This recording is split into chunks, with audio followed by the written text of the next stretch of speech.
wabarakatuh. Perkenalkan, saya Muhammad Arif Rahman dari Prodi Bimbingan Konseling Islam, mahasiswa Institut Ummul Qura Al-Islami. Di sini saya akan menjelaskan tentang pengertian psikologi perkembangan dan tujuan psikologi perkembangan. Di sini saya akan menjelaskan tentang apa sih psikologi perkembangan itu dan tujuan psikologi perkembangan.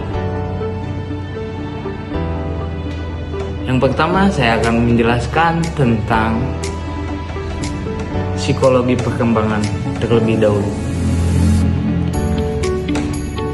Psikologi berasal dari kata psy dan logos. Masing-masing kata itu mempunyai arti jiwa, dan ilmu psikologi adalah ilmu yang menyelidiki dan membahas tentang perbuatan dan tingkah laku manusia. Psikologi itu dikelompokkan terdiri atas psikologi umum, psikologi pendidikan, psikologi belajar, psikologi perkembangan, dan kesehatan mental. Psikologi perkembangan juga dibagi-bagi. Yang pertama ada psikologi anak, yang kedua ada psikologi remaja, dan yang ketiga ada psikologi dewasa. Mulanya itu kata perkembangan berasal dari biologi, namun pada abad 20 kata perkembangan digunakan oleh psikologi. Menurut Linda L. Davidoff, psikologi perkembangan adalah cabang psikologi yang mempelajari perubahan dan perkembangan struktur jasmani, perilaku, dan fungsi mental manusia yang biasanya dimulai sejak terbentuknya makhluk itu melalui pembuahan hingga menjelang mati. Disimpulkan bahwa psikologi perkembangan itu adalah cabang dari psikologi yang mempelajari sistematis perkembangan perilaku manusia secara ontogenetik, yaitu mempelajari proses-proses yang mendasari perubahan-perubahan yang terjadi di dalam diri, baik perubahan dalam struktur jasmani, perilaku, maupun fungsi mental manusia sepanjang rentang hidupnya, yang biasanya dimulai sejak konsepsi hingga menjelang mati. Mungkin itu penjelasan arti psikologi perkembangan. Masuk ke pembahasan yang kedua, yaitu tujuan psikologi perkembangan.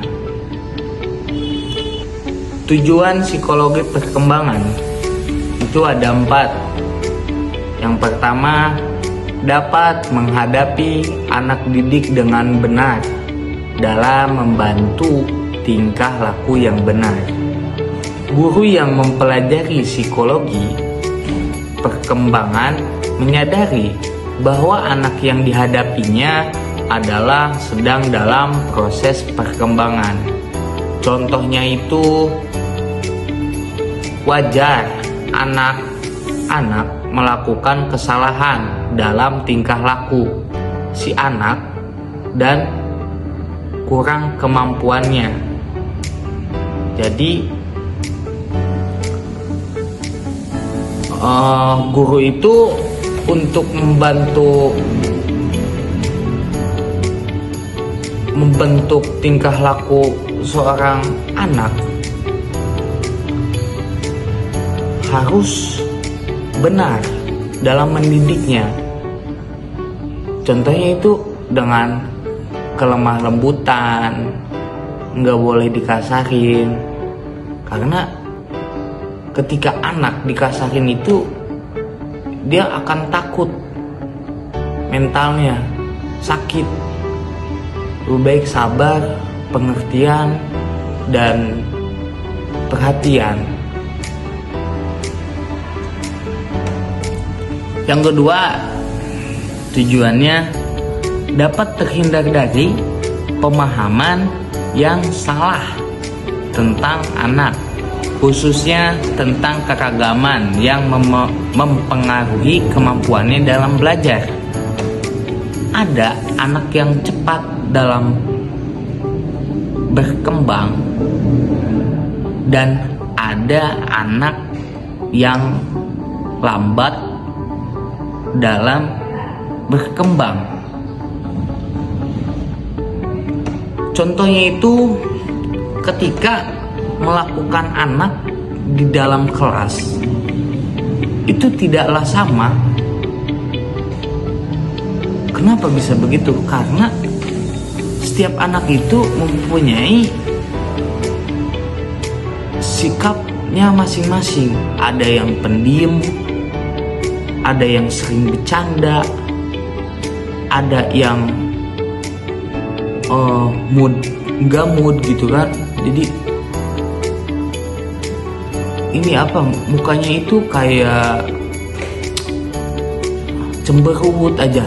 Tiba-tiba baru juga masuk ke kelas, dia itu langsung diem tuh, cemberut, hilang semangat lah intinya. Jadi macam-macam anak di kelas itu. Karena pada prinsipnya